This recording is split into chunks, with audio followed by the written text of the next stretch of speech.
Craft matters. In small ways, like how a coffee is brewed.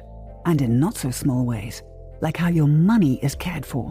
Which is why for 160 years, UBS has elevated banking to a craft. Tailoring unique strategies that combine human expertise with the latest technologies. All happening across 24 time zones and 12 key financial hubs. With you at the heart of it all. UBS. Advice is our craft.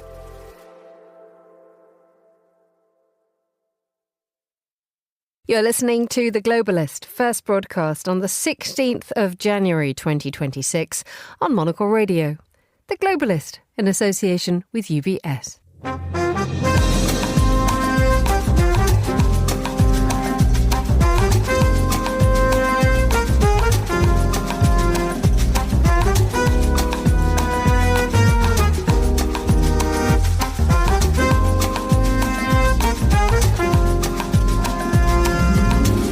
Live from London, this is The Globalist with me, Emma Nelson. A very warm welcome to today's programme.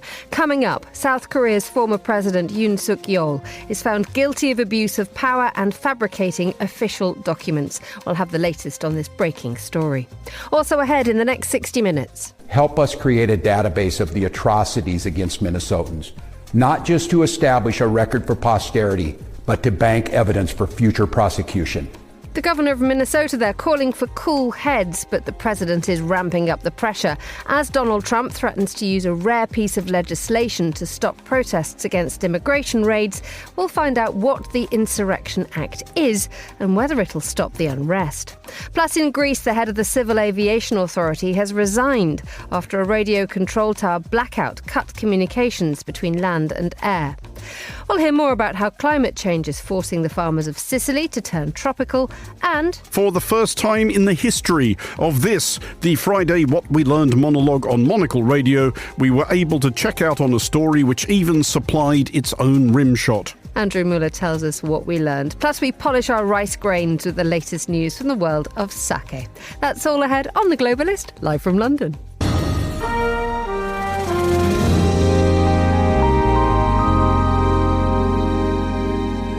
Let us begin today's programme with some breaking news. In the last couple of hours, a South Korean court has found the former president Yoon Suk-yeol guilty of abuse of power and fabricating official documents. The court in Seoul is delivering its verdict in the first of several cases linked to Mr Yoon's failed attempt to impose martial law in December 2024.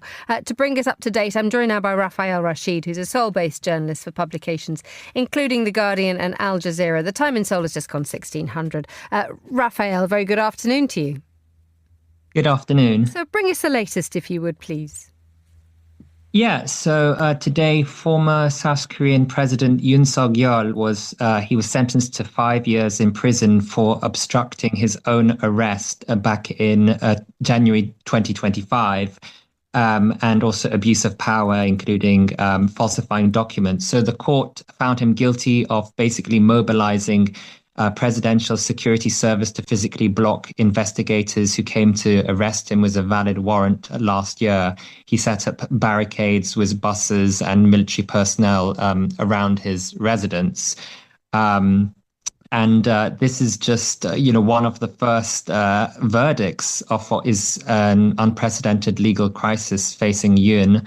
And of course, the other charge that was, against him was essentially that he basically, when he declared martial law, he only notified selected cabinet members about the emergency meeting, deliberately excluding ministers who had basically a constitutional right to deliberate on such a critical decision, but he excluded those who basically he thought might not agree with him. So the judge found that he had essentially gone above the constitution and basically tried to do whatever he wanted. And so that is just the first first verdict that we're having, and there will be several more to come over the coming weeks. 5 years in jail. A couple of days ago on The Globalist, we were talking about prosecutors seeking the death penalty.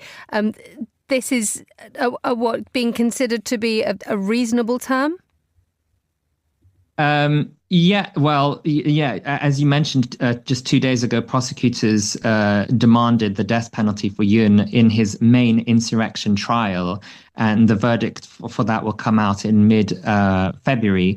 They characterized the martial law declaration as basically seriously destroying the constitutional order, and they use extremely strong language. Of course, under South Korea's criminal code, leading an insurrection, because this is what they're calling it, carries basically 3 possible sentences: life in prison, with labor, without labor, or the death penalty.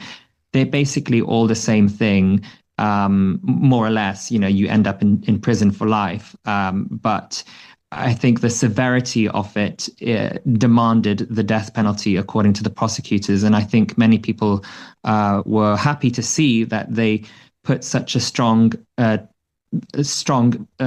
request against him, because when we have the verdict that will come out in February, the judge might tone it down a bit and say, okay, maybe not life, and maybe not the death penalty, but life in prison, basically the same thing.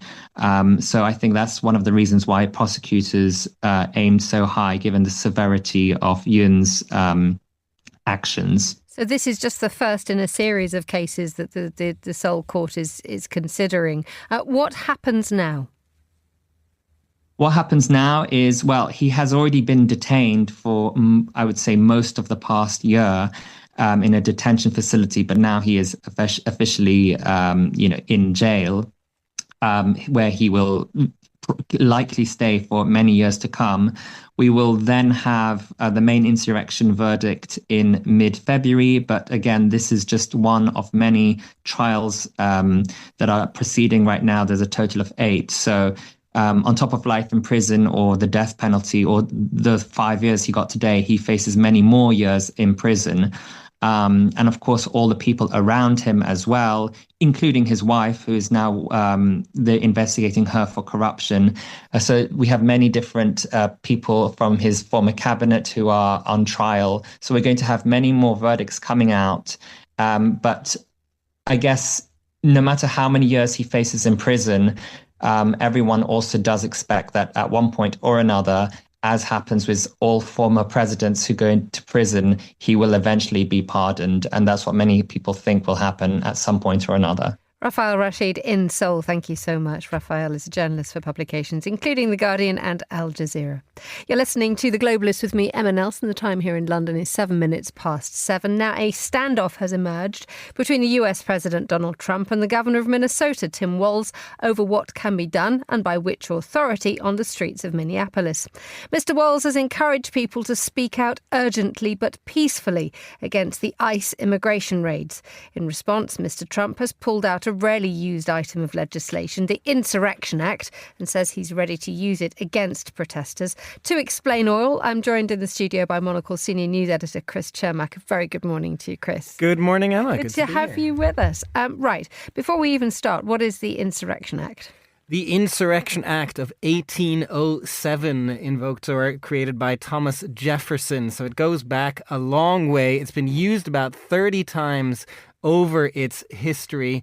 A couple of interesting ones maybe to note just for background here. Basically, this is an act that's used in order to bring the military into states when they believe, it's in the name, there is some sort of insurrection or rebellion, something that is not allowing federal laws to be applied in a state. That's what this is about. A couple of interesting examples. Back in 1992, with the riots over Rodney King and the police officers who were not convicted in the beating of Rodney King, that was a time where the Insurrection Act was invoked, but the California governor asked for George H.W. Bush at the time to use it. Going back a bit further, JFK, interestingly, 1962, back the Old Miss riots when there was an attempt to desegregate schools and universities, JFK invoked the act in order to allow an African-American student to attend Ole Miss. So that was a famous example as well. Now we're having Donald Trump threaten. He's threatened in his first term to use the Insurrection Act. He's threatening again now in order to clamp down on protests in Minnesota. He says the military would be needed to do that. So we now have this, again, we're seeing a situation where we have tensions between the executive in the White House, and then state governors trying to manage a situation on their own doorstep. Because this goes back to when there was a shooting dead of an American woman in her car by an immigration agents last week, and this has precipitated all this. Tim Walz, the governor of Minnesota, is saying we cannot fan the flames of chaos. That's what Donald Trump wants. But we have another standoff, don't we? We do. And to the point about something like the Insurrection Act, Donald Trump needs the flames to be fanned quite dramatically, at least if you want, legally speaking, because simply to have a protest is not enough to invoke something like the Insurrection Act. Frankly, as I said, there aren't many times where it's been used in history in the last decades, especially against the will of a governor. So he'd really need reason to do it, although we know with Donald Trump that he doesn't necessarily follow legal niceties. So what you've seen from officials, Minnesota officials, including Tim Walz, is trying to tamp down, trying to tell people, please protest, but protest peacefully. Don't give Donald Trump any reason to invoke something like the Insurrection Act. We saw some protests that turned somewhat violent on Wednesday night. There were injuries after a Venezuelan immigrant was shot by ICE agents. This sort of ramped things up again. Yesterday, by comparison, was relatively quiet. There is a lot of fear when you look at the Minnesota news in the last days, people staying at home because of ICE agents, some 3,000 of them on the street. And yes, the governor, the mayor of Minneapolis as well, Jacob Frey, they're all urging calm at this point. But at the same time, they're urging citizens to document what is happening. So they're saying, take out your phones and simply document what ICE agents are doing on the streets. Don't get involved. Don't protest loudly, throw fireworks at them or anything else. Document it. And they've even created forms so that you can document any violations that you see of ICE agents so they can get like a list, if you will, for any future court action. There's an excellent article in the New York Times in the last couple of days where they've actually gone down into Minneapolis and have basically gone and walked around the bars and just to find out what's really happening out there. And there's this quote saying there's a divide in Minneapolis. Protesters who are obviously causing all this trouble now saw the death of Renee Good as the killing of an innocent woman whose life has been taken by a federal agent. That is why they've taken to the streets. Yet there is, I think they go into a bar called The Pickle, and regulars there at the bar see Renee Good as a woman who should have complied. This exposes a much deeper divide in America, doesn't it? It does. It fits into the divide that we've been seeing for a number of years now, frankly, but something that is being leaned into more than in the past. What was also interesting yesterday, speaking of that, is that you actually had Republican candidates for governor of Minnesota on TV doing a debate, and they basically said exactly this. They took this line: if Minnesota were to simply comply with Donald Trump and ICE agents, none of this would happen. So you're seeing that from across the levels, if you will, from politicians should comply to the people as well. Now, I think it is important to say when you look at that video, to suggest that Renee Good was so aggressively not complying that she deserved to be shot, well, I think I'd urge people to look at the video again. She was attempting to drive away from a scene. She was unarmed, etc., etc. But it has been incredible to read those kinds of stories, including the New York Times. Also the rural divide that you see within that. People outside of Minneapolis saying, well, we haven't seen this here. We just kind of wish that these big cities would comply with federal agents. We don't see what the big deal is. So yes, you haven't seen a huge movement, although you have seen some opposition to Trump's immigration policies as a result of this rising also in the polls. Finally, just thinking about the last two stories that we've just covered, we have Donald Trump sending in or wanting to invoke the Insurrection Act in the United States, and it seeming to be rather uncontrolled at the moment. And yet, just 5-6 minutes ago, we were in Seoul hearing about how the former president has been found guilty of abuse of power for starting martial law. There's a wider question coming up here, isn't it? This is like rule of law, abuse of rule of law, and when the executive doesn't follow what I think you just called legal niceties.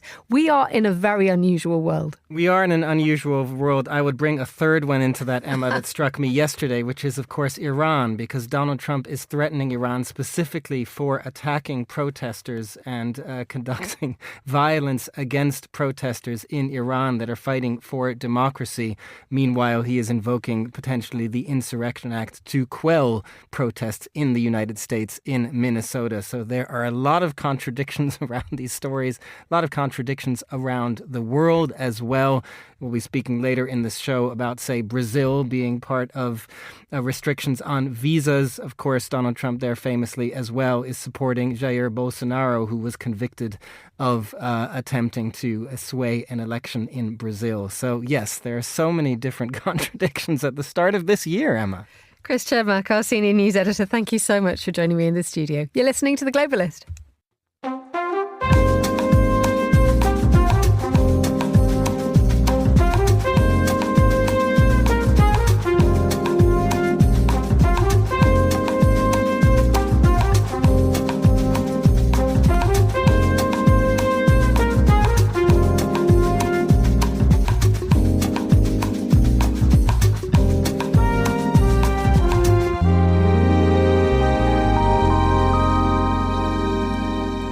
Time in Athens is 9:15 a.m, 7:15 a.m. here in London. Now, the head of Greece's Civil Aviation Authority has resigned after an investigation into an air traffic blackout at the beginning of this month. Aircraft were grounded on Greek tarmacs for hours on January the 4th. To tell us more, I'm joined in the studio by the Greek journalist and regular Monocle contributor, Emmanuel Papavassiliou. Very good morning to you, Manos. Hi, Emma. How are you? So what happened? Basically, what happened?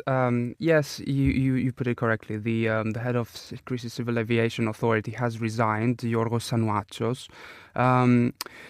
I think he was a bit thrown under the bus here because let's put it from the beginning. So on the 4th of January, earlier this month, Greek airports basically experienced what I can put bluntly as communications failure. Basically, multiple radio frequencies serving the whole of the Greek airspace were hit by continuous noise interference. That was really odd. Basically, what happened was that the whole of the Greek airspace just shut down for hours, about 8 hours. And we're not talking about here about just problems with an airport, like you have, normal things where flights are cancelled, planes are grounded, but there were no planes, literally no planes above the Greek airspace for 8 hours. Like, if you saw one of those websites that track flights, you would have thought that there's a major incident in Greece, like you would see in war zones. And that basically, has huge knock-on effects. It's a huge knock-on effects, exactly, because it's not just Greece that we're talking about here. It's the whole of Europe, because Greece is basically, is one of the busiest airspace zones in southeastern Europe. It's a key corridor linking Europe, Middle East, North Africa. So we're talking about a massive disruption with the whole of the international flight network, where planes were trying to fly above, below, left and right. It's a huge deal and a failure from Greece in that regard. But we need to what we need to see is, like, after an investigation into the matter, and what's worse is that that was not a hack as they initially thought. Basically, what happened is that they found out that the systems used, like the radars, the communication networks, etc., were dated so much. Basically, they were built in 1999, and they were so dated that the company that makes them has stopped making replacements for them. And that is actually one of the worst bits of this story. Basically, and it's one of the biggest things with Greece at the moment. Infrastructure. Yes, this was a big preventable mistake. The systems need to be fixed. The fact that the head of the Civil Aviation Authority resigned is not enough to just throw someone under the bus. Because that's not going to fix the problem, is it? It's not going to fix the problem. And it many people in Greece have brought into their memories, the deadly 2023 Tempe rail train crash, which is also a problem with infrastructure. And to be honest with you, a lot of people might see this incident and tend to blame Greece for what happened. But in reality, we have to put this into perspective. So Greece used to be in a big economic crisis, and now it finds itself in a position where it's financially expanding rapidly. What happens with this is that you're going to have infrastructure problems. We have infrastructure problems throughout, from tourism to rails to aviation. to everything, because we're expanding in such a rapid pace that things need to be fixed more and more. We don't have the infrastructure there. We saw this, in the Tempe train crash. We saw this this year with the record numbers of tourism coming up and people in the hospitality sector saying we don't have enough infrastructure to house them all. The good thing is that any tragedy was prevented in this incident. The picture that you describe is sort of diametrically opposite to what we see of Greece. And so when you look from the outside, you see a place which is welcoming, which is relaxed, and yet which sort of accommodates extra tourism and extra and infrastructure with ease. Perhaps not the most efficient and sharp. Nonetheless, it does the job well. But when you start to look at train crashes and over tourism, and then you look at the fact that the aviation sector was dealing with equipment that was nigh on 30 years old, there are wider worries here, aren't there? There are wider worries here. It is something that the government needs to look into immediately. The problem with the current government is that they are the ones responsible for the financial boom after a crisis, which is a huge deal. It's a great thing that they did this, but they're kind of starting to lie on their laurels, because they need to think about the fact that, yes, you're the ones who brought the financial boom, but now you need to deal with more problems, such as how we're going to expand, how we're going to deal with the infrastructure, etc. The fact that the systems were dated was something that was addressed in the previous government in 2019. In fact, there was a deal in 2019 from the Syriza government up to 4.7 million euros to change the systems, to update them. However, with the government change, this deal has been passed from one minister to another. Within 7 years now, 4 different transport ministers have sat on this deal, which has never materialized to get new equipment. They need to... What the government needs to do at the moment is to... it's like any business. If your business is expanding, you need to, instead of lying on your laurels, you need to be thinking about the fact that your operations need a bit of an update as well. You need to be thinking of the fact that new infrastructure is needed.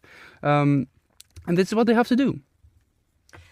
Emmanuel Papavasiliou, Manos, thank you so much for joining me in the studio. Still to come on today's programme. We always find a common place and the need for great food and great experiences, and thank you for offering that for us.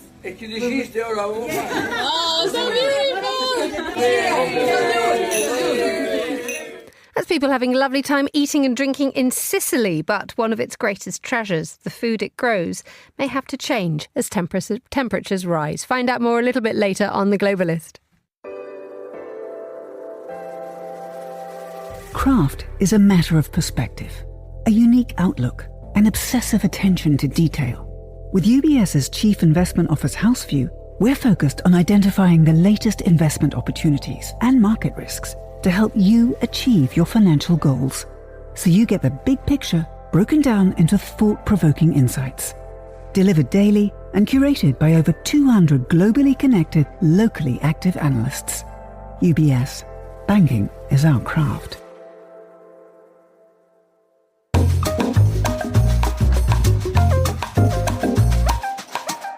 7:22 here in London. Let's have a look at today's newspapers. Joining me in the studio is Zoe Grunewald, who's Westminster editor at The Lead. Good morning, Zoe. How's life? Yeah, very well, thank you. What are we up to? Oh, just sliding into the new year with all sorts of work and, feelings of existential crisis, but it's fine. Happy days. Right. Okay, before we get to the existential crisis happening in the British opposition party, the Conservatives, let's talk about the Nobel Peace Prize, which is now no longer in the hands of Maria Corina Machado, who's the Venezuelan opposition leader. It is now in the hands of Donald Trump. That's right. So Machado met with President Trump ostensibly to kind of persuade him to have her head up the new kind of Venezuelan government, obviously since Trump and the US operation in Venezuela, where they captured the former Venezuelan president. She presented him with the her Nobel Peace Prize, which she had won earlier in the year, as she said, as a recognition of his commitment to freedom. She spoke about how the Marquis de Lafayette, who fought in the American Revolutionary War, gave a medal bearing the likeness of George Washington to one of the founding fathers of modern Venezuela. And she said it's a sign of brotherhood between the countries. This might have been an attempt to kind of woo Donald Trump over, massage his ego a little bit. But it doesn't seem to have changed the US's position on the fact that they don't want Machado to lead the new government. And Trump has said that although she is a freedom fighter, she doesn't have enough domestic support. It's quite disappointing. There's a sort of slight sadness to this, isn't there? I think it is. I mean, it definitely feels sad. And the Nobel Peace Prize Committee have basically said once a Peace Prize has been given out, it can't be given or transferred to anybody else. So this is kind of symbolic, but it does definitely feel a bit sad, because Trump was very rude about the fact that he didn't get a Peace Prize. He was pretty dismissive of her winning this in the first place. So the fact that she has now given it over to try and get the US to give her some authority in the country, it does definitely feel a little bit like trying to please the bullies. Okay, let's move to British domestic politics, your patch. Another high-profile member of the Conservative Party, the opposition here in the United Kingdom, has resigned from the Conservative Party. And when that news dropped yesterday, we all took a beat and just went, Robert Jenrick's going to reform, isn't he? And off he went. Yes, well, indeed. And I have to say, not quite resigned, rather unceremoniously kicked out of the party, because there was a huge amount of psychodrama yesterday when the leader of the Conservative Party, Kemi Badenoch, announced that she had found irrefutable evidence that Robert Jenrick was planning to defect. And we should point out the significance of Robert Jenrick. Robert Jenrick and Kemi Badenoch both went for the Conservative leadership. Robert Jenrick didn't win, Badenoch did. She kept him on side, but everybody knows he still had those leadership ambitions. Anyway, he has jumped ship. He has now gone to Reform after being very, very rude about Reform. And he gave a blistering speech yesterday criticising the Conservative Party, saying it broke Britain, which is highly ironic considering the fact that he served as a housing secretary and immigration minister under the Conservatives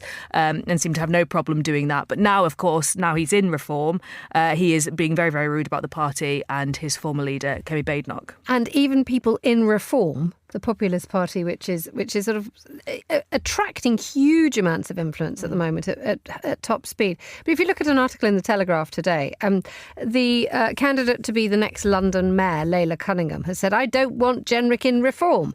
She suggested that he played a key role in the messes that the Tories created. And I think that's quite a fair analysis, actually. If you look at the roles he's had, I mean, he was very close to the former Prime Minister Rishi Sunak. He was one of his university friends. But I would also point out there have been a number of high-profile Conservative defections to Reform. And at some point you have to ask, if this is supposed to be a disruptor, anti-establishment party, if you fill it with former Conservative MPs and members, is it really an anti-establishment party anymore, or is it just a retirement home for former Conservative MPs? Let's look at an astonishing thing that's appeared as a campaign video for the Hungarian Prime Minister Viktor Orban. This is an article in The Guardian. And a video has been made, including Giorgia Meloni from Italy, Marine Le Pen from France, and Benjamin Netanyahu of Israel, all backing Orban. Yeah, it's quite extraordinary. So this is a campaign video that's been published by Orban's team. And of course, this is in the run-up to the Hungarian elections in April. Trying to bolster support for Orban. Orban is trailing behind the opposition Tisza party. And what Orban and his team in the Fidesz party are trying to do is they're trying to shore up Orban's international connections. They're basically trying to say, stick with Orban because we're in a changing world and he has the most support. They're also trying to, in this video, they were trying to present him as a friend to Ukraine and standing strong in the face of Russian opposition, which, you know, is a questionable statement considering the fact that Orban has repeatedly blocked attempts by Brussels to present a united EU front. But you're absolutely right. This video contains lots of high-profile far-right or hard-right leaders who are backing Orban. And very interestingly, as you pointed out, Netanyahu is in there. He makes an appearance saying security cannot be taken for granted, it must be won. And he describes Orban as someone who has the qualities needed to protect the country. But this is interesting because Israel has an official boycott of two of the far-right parties in the video, including the AfD and the FPO, because of their anti-Semitic roots. So, interesting coalition of people backing Orban here. Incredible faces. And also there's that idea that Orban domestically has weakened democratic institutions. He's gone after the media. Again, we're on another one, undermining the rule of law. That's the third attempt we've had in the first half hour of this programme. We already have Yoon Suk Yeol and Donald Trump. And you see these things that actually domestically, if you looked at what, Giorgia Meloni would be doing, you would think that is not something that you would see in Italy. Oh, yeah, absolutely. There are points of coalescence here, but there are also points that differ. And I think it's interesting because actually we talk about the far right across Europe as this kind of homogenous blob, but actually when you look at the different things that they stand for, some are far more authoritarian, some are kind of more liberal or libertarian.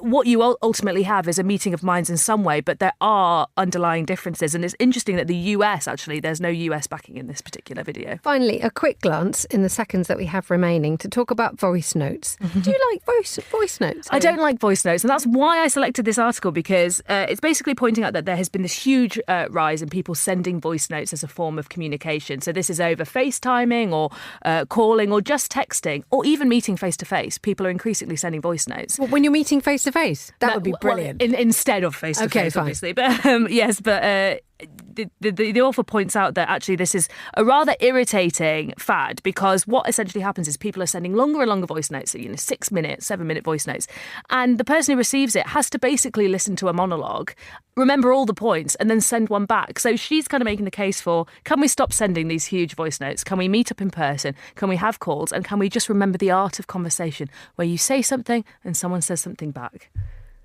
Agreed. Zoe Groneveld, Westminster editor at The Lead, thank you so much for not sending me any voice notes. I'm delighted. You're listening to The Globalist.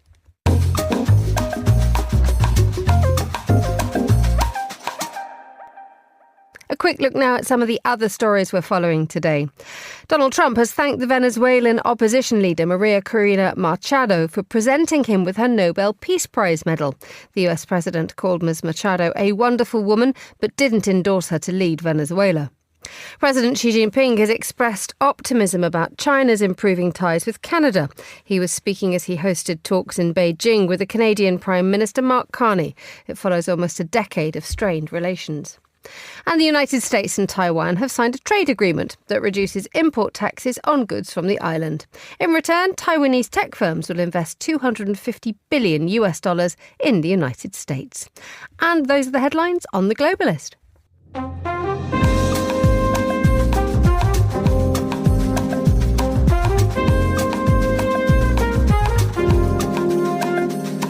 Now, the United States' decision to suspend certain visa processes has hit some countries by surprise. Citizens from the likes of Thailand and Brazil, for example, will find their applications being frozen. So what does it mean for the movement of people? Well, joining me now from Bangkok is Monocle's Asia editor James Chambers, and here in the studio, the Latin American security and politics expert Antonio Sampaio. Good morning. Good afternoon to you, James.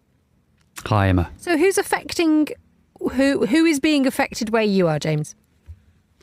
I mean, you're very right, Emma, to say they're surprised, because I guess everyone in Thailand, including the Minister of Foreign Affairs, woke up on Thursday morning with this surprise announcement out of Washington, and immediately summoned the head diplomat here from the US in Bangkok for an explanation. And it seems like they were surprised as well. And they basically said, well, we'll have to get back to you. This is the first we've heard of it too. I guess, there's 75 countries on the list. I'm not sure if anyone has actually worked out how the White House put this list together, but I'm sure it wasn't a very diligent exercise.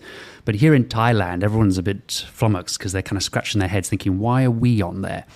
And the reason why Thailand is interesting is because it is the US's oldest ally in Asia. I mean, diplomatic ties go back, to the 1830s.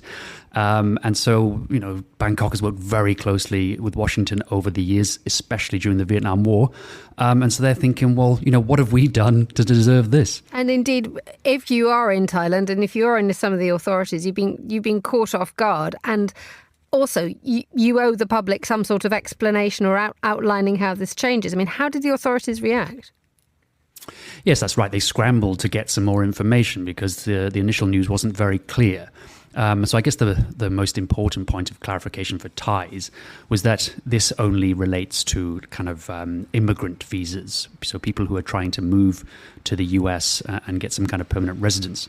It doesn't affect, tourists. It doesn't affect students. It doesn't affect Thais flying to the US on business.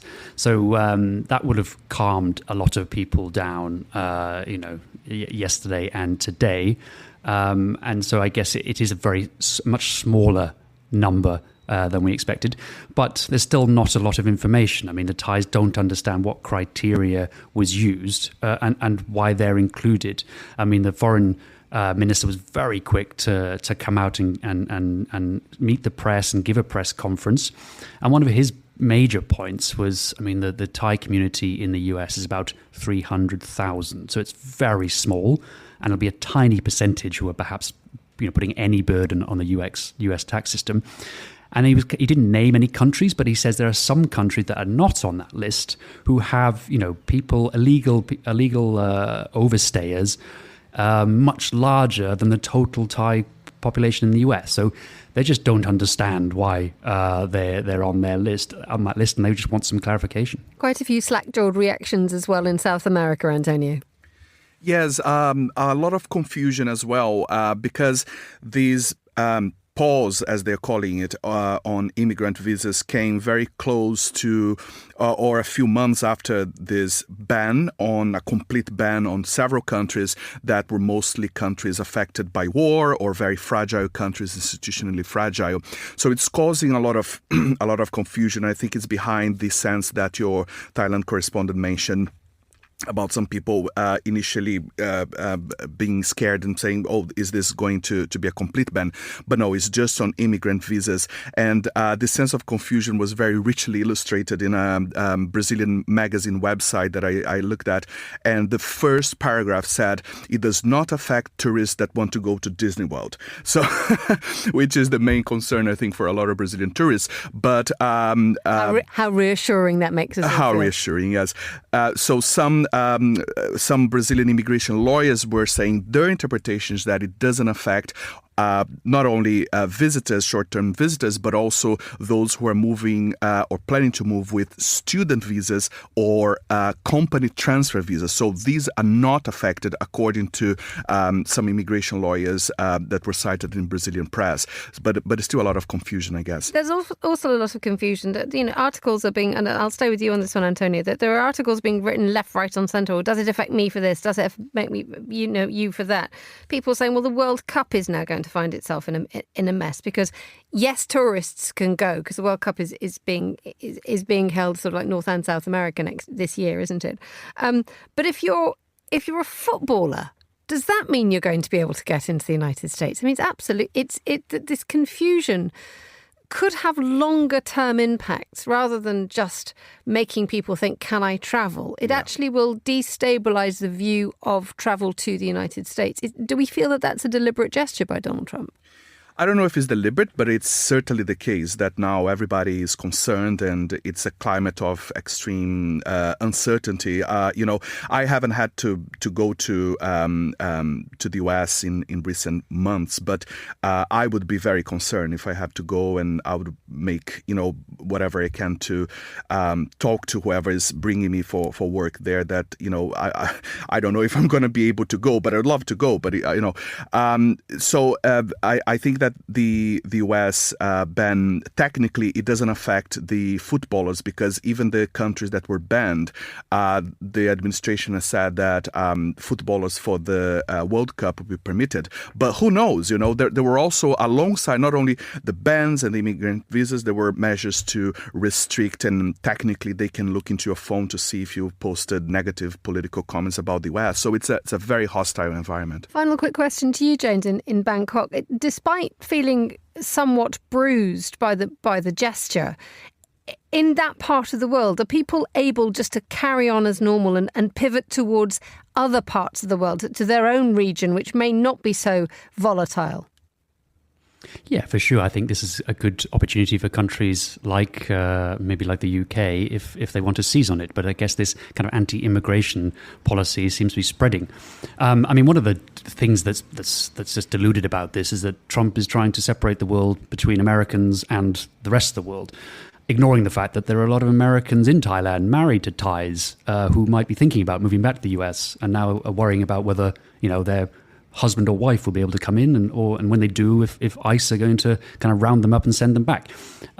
So it is a very complicated situation. It's not just about Brazilians or Thais thinking about moving to the US. The thing about America is that there are a lot of Americans around the world, with partners from these countries. So it's a very complicated system. But like with the World Cup, I guess people were already questioning whether they would go because of the reception they receive on the border. And with this, I guess, that the message is loud and clear. America doesn't want you, so stay away. Monocle's Asia editor James Chambers, thank you so much for joining us on the line from Bangkok. And the Latin American security and politics expert Antonio Sambayo here in the studio. Thank you both. You're listening to The Globalist.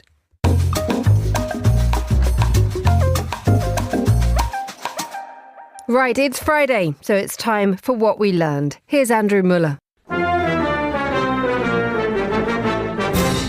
We learned this week of potentially exciting news for the Cheyenne, Arapaho, Cherokee, Choctaw, Navajo, Apache and other First Nations of the United States.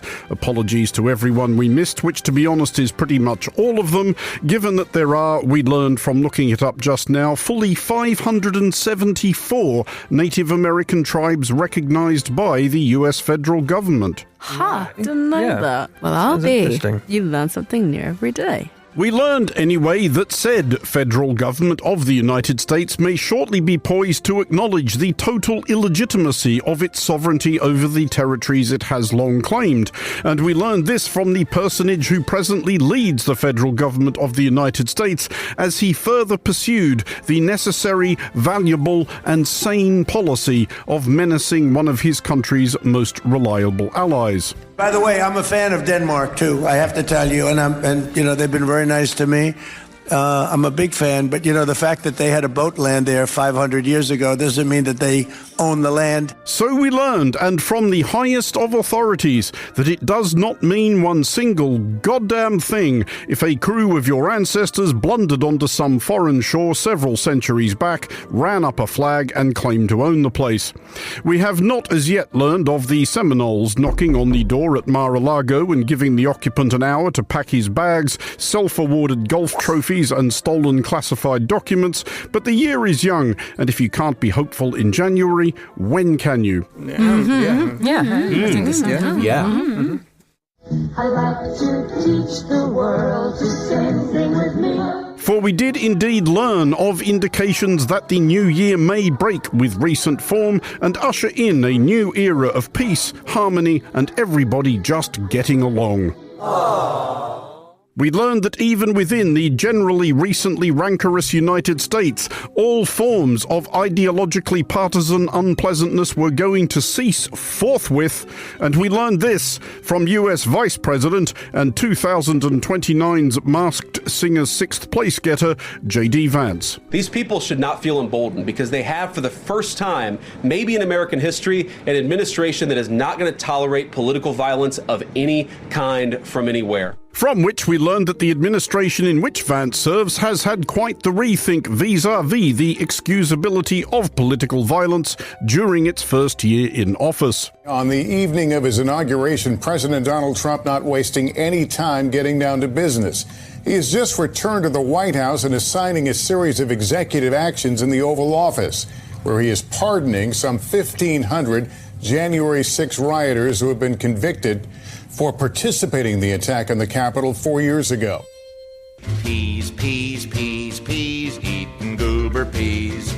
We also learned that the same administration had solved the United States' chronic obesity issues, as we learned that what may have seemed an absolutely bizarre regimen of tariffs imposed apparently at random upon bewildered American trading partners, including the penguins of the Heard and McDonald Islands, You told them, Keith, which accordingly and inevitably spiked the price of everyone's shopping. Chances are you feel it. New numbers from the government show prices at the grocery store rose to the steepest since 2022. Was not the deranged, vindictive bungling it may have looked to the untrained eye, but in fact a cunning plan to render Americans more svelte. And we learned further details of the proposed cuisine of the glorious second Trump era from Secretary of Agriculture Brooke Rowlands, who we learned has run the maths on it and everything. We've run over 1,000 simulations. It can cost around $3 a meal for a piece of chicken, a piece of broccoli, corn tortilla, and one other thing. We have not as yet learned, but greatly look forward to discovering the levels of excitement among MAGA voters for their new daily diet of a piece of chicken, a piece of broccoli, once they've looked up what broccoli even is, a corn tortilla, and, quote, one other thing, and also how many of them assume that the definition of one other thing might include a 48-pack of Krispy Kremes. But we also learned of what this sumptuous feast might be washed down with, and we learned this from the president himself during the portion of a White House event for which he remained awake. It's actually a legal definition, whole milk, and it's whole with a W for those of you that have a problem. But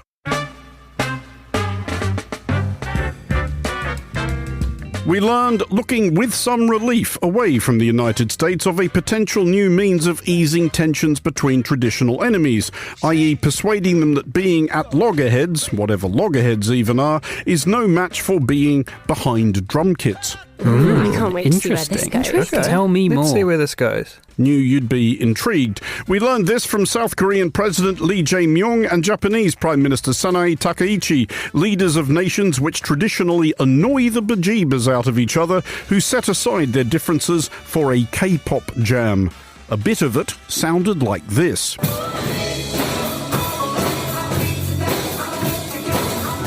We learned that this was followed by the signing of some agreement or other, and this time we will have a verite drum roll to cue up the traditional punchline that everyone may have seen coming from some distance. So this was literally...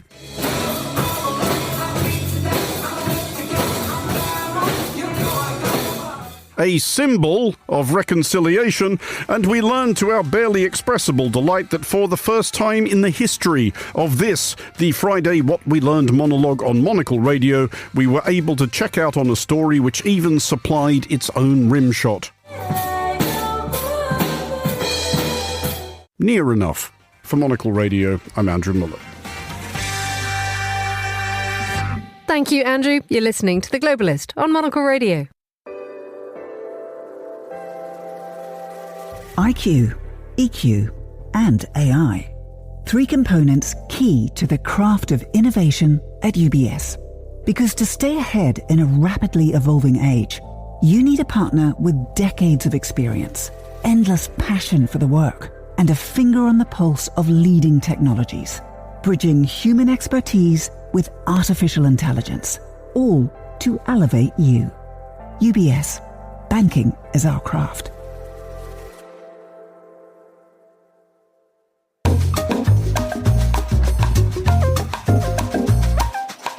Now, here on The Globalist, we like to hear the latest from the world of drinks, from luxury, from design. Today, we're quite rarefied. We want to find out what's happening in the world of sake. Who better to ask than John Gauntner, sake evangelist, educator, exporter in Tokyo, described by some as the world's leading non-Japanese sake expert. We are delighted to have him join us from, I think you're about an hour's south of Tokyo, aren't you? Good afternoon, John. Good afternoon. And yes, you're correct. I'm about an hour south of Tokyo. Excellent. How's it looking where you are today? Oh, it's pretty warm, actually. Winters don't get too harsh here, but it's warm even for not so harsh winters in Japan. Would things look better on a Friday afternoon on the other side of a glass of sake? Well, sumo for once, which I'm watching on television as I talk to you, or at least I got the sound down. But everything seems to look better when you're enjoying sake, if you ask me. Okay, so we're going to need the sumo experts as well, because you seem to be in what could only be described as heaven. So tell us, how is the world of sake from your viewpoint? Well, it's been in constant change for the past, I don't know, several hundred years. But currently, it's been a very, very rough year for sake breweries because rice price increases have just skyrocketed, and that's the main cost to brewers besides labor. Labor costs have as well, energy costs as well. So things are getting much more expensive for the brewers, and I don't know if there's going to be much of a reprise from that in this coming year. So it's kind of tough this year. Having said that, sake's never been better. A conflagration of, what would you say, traditional methods and modern technology have led to just a lot more really, really great sake out there. Indeed. And just explain to us a little bit about how the nature of sake is changing, because brewers are different now. I mean, it's an incredibly traditional way of creating a very delicious drink. But there are new generations coming through. There are new women coming through, for example. And I mean, how is that sort of being reflected in what you buy on the supermarket or in the sake shop shelves? Well, new technology and newly discovered yeast and newly discovered rice strains lead to more expressive, assertive flavors and aromas. And these are great. It's great technology, and they're very, very appealing. However, they do shift away from traditional, more subtle flavor profiles and aromatic profiles. So you see things going to extremes in terms of aromatics and aromas. Aromatics and flavors, and then they kind of come back towards center a little bit. And that's those are kind of the changes we see in the terms of the quality or the nature of sake that's out in the market. In terms of women, as you may have surmised, even as recently as 30 or 40 years ago, women weren't even allowed in sake breweries at all. But now we've got probably close to 75 or 100 women master brewers in the industry that are active. So that's changed as well. And how are things going to change in terms of taste? I mean, you mentioned the fact that things are more refined, but there is this glorious thing about the production of sake is it happens all across Japan, which has different climates and different rice grains as well. So we're seeing sort of very light sakes coming through a lot more, which are being introduced for sort of like more comprehensive, more easy drinking events, aren't they? They're not just the sort of like the heavier sides of sake, which we would probably be more associated with. Well, you're correct. There are a lot of lighter sake now, and they're very, very appealing, especially to people who enjoy wine. And what I want to avoid is to suggest that if they're not super light, then they're super heavy. There's a lot in between. And a long time ago, they didn't have the milling technology to mill the rice far enough to make it light. But even today, there's a lot of slightly rich, slightly umami-driven sake that goes very well with food. And this is in contrast to the very, very light, refined, super aromatic sake that's out there. They're both good and they both have a place. Now, you mentioned milling, which is something which I think the whole world needs to know about. The milling of a sake rice grain the polishing process is an incredibly crucial part of it. So much so that it's stamped on the back of the bottle, isn't it? Yes, it is. It legally has to be there for premium grades. Explain to us what it is. For those of us who've not milled a rice grain, what is it? Sure. Well, when you look at a grain of rice, especially but not limited to sake rice, the starches are in their center, and around that you've got fat and protein. The starches get converted into sugar, that gets converted into alcohol. The fat and protein lead to character, but after a certain degree, it leads to cloying flavors. So to make light, elegant sake, you want to mill the rice more and more because in sake rice, the starch is in their center and the fat and protein are around that. So the more you mill it, the more you remove the stuff that's going to give you cloying flavors. And that's why milling is so important. The more you mill, the more elegant and refined the sake will be. Thank you for that. You export the stuff. What are people wanting and who's calling out for it? Well, I export only to the United States, but it's not, I think pretty much tastes for sake overseas are pretty similar everywhere. But people like something that surprises them, that actually really, really impresses them.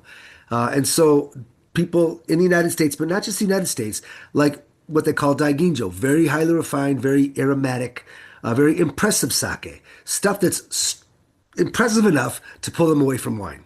I think the more people enjoy sake, the more their preferences return to center. The more their preferences move towards things that might be more umami-driven and might be more food-friendly than the super light, super aromatic stuff. John Gauntner, sake evangelist just south of Tokyo. Thank you so much for joining us on Monocle Radio.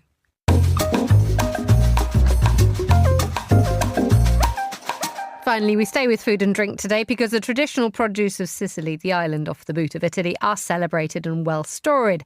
Lemons, oranges, olives, all used in food that marries both Italian and North African flavours. But rising temperatures are signalling an end to Sicily's traditional agriculture. But it could be flagging the start of a new tropical era. Well, we head now to Paris to hear from Annick Weber, who's Monocle's correspondent there. Very good morning to you, Annick. Good morning, Emma. So what's the problem? Well, the rising temperatures, I think that's top of mind of Italian and particularly southern Italian farmers. The changing climate. So even in 2021, the highest ever European temperature of 48.8 was recorded in Sicily. So traditional farming is becoming ever more challenging. But rather than being disillusioned, Sicilian farmers are turning to these new crops. They see it as an opportunity to deal with the changing climate. So what are these new crops? So we have avocados, mangoes, papayas, even coffee. Some are even experimenting with growing coffee and cacao. Which is an incredible shift, isn't it? Because when you think traditionally about Sicily, you just think, well, for starters, you immediately think of lemons and bergamots. But to have sort of things like that growing, I mean, how widespread a practice is this now? Well, there are now quite a few farms across the island who are cultivating those crops, and they don't even need greenhouses or anything because the extreme heat that happens naturally now, and there are periods of very intense rain, more than before. There's high humidity from the sea, so these are all conditions that tropicals like. So, they can grow them without the need of greenhouses, and even organically without the need of any pesticides or chemicals. But they're growing them alongside the tropical crops. No, do carry on. It's just a way of future-proofing, diversifying their crops, so that in case one fails, another one will hopefully do well. So if one year the lemons aren't doing well, hopefully the next year, or hopefully the same year, the avocados will do well. So it's just a way of making it safer for the future. There is also this idea of future-proofing the industry itself, agriculture itself, because Sicily is losing its young generation of what could be farmers. They are leaving the land, they are going elsewhere, seeking more profitable lives. Could this actually change their minds and make young Sicilians fall in love with the earth again? It could, absolutely. And this is actually a topic I reported on for Confect, for Monocle's sister publication. So I met a lot of farmers across Sicily, and most of the farmers that are growing tropicals are very young. So diversifying to these new sorts of harvests gives the young generation hope again, and it keeps farming attractive for them. It's also because these crops are more economically viable, their profit margin is higher. So they're even investing quite a lot in desalination systems as a way of using seawater for irrigation. So I feel like there is optimism around, and the younger generation is turning to farming again. And how do you think this might actually sort of change the way that Sicilians live their lives? Because if you actually start to abandon the sort of the DNA of their food, this forces the Sicilians to cook differently and to work differently.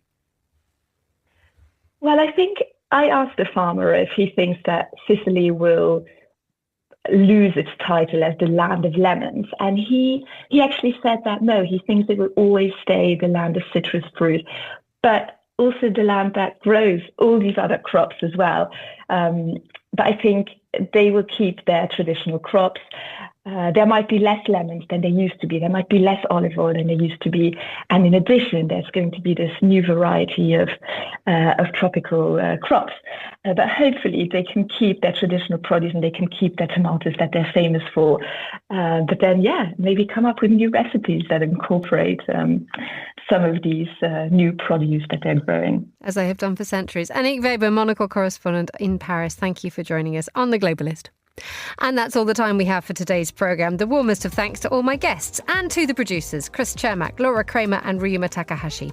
Our researcher is Annalise Maynard and our studio manager was Elliot Greenfield, with editing assistance by Mariella Bevan. After the headlines, more music on the way. The briefing's live at midday here in London. The Globalist is back on at the same time on Monday. Hope you can join me for that if you can. But for now, from me, Emma Nelson, goodbye. Thank you for listening. Have a great weekend.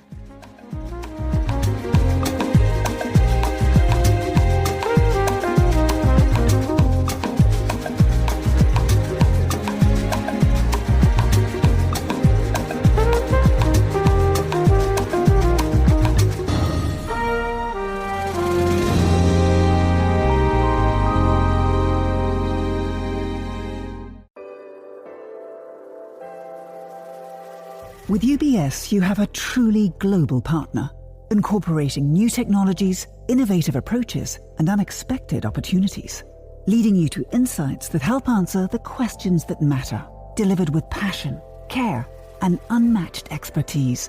Because it's about rising with the dawn each day, knowing that we can do even better. That's what banking is to us. Not just work, but a craft. UBS. Advice is our craft.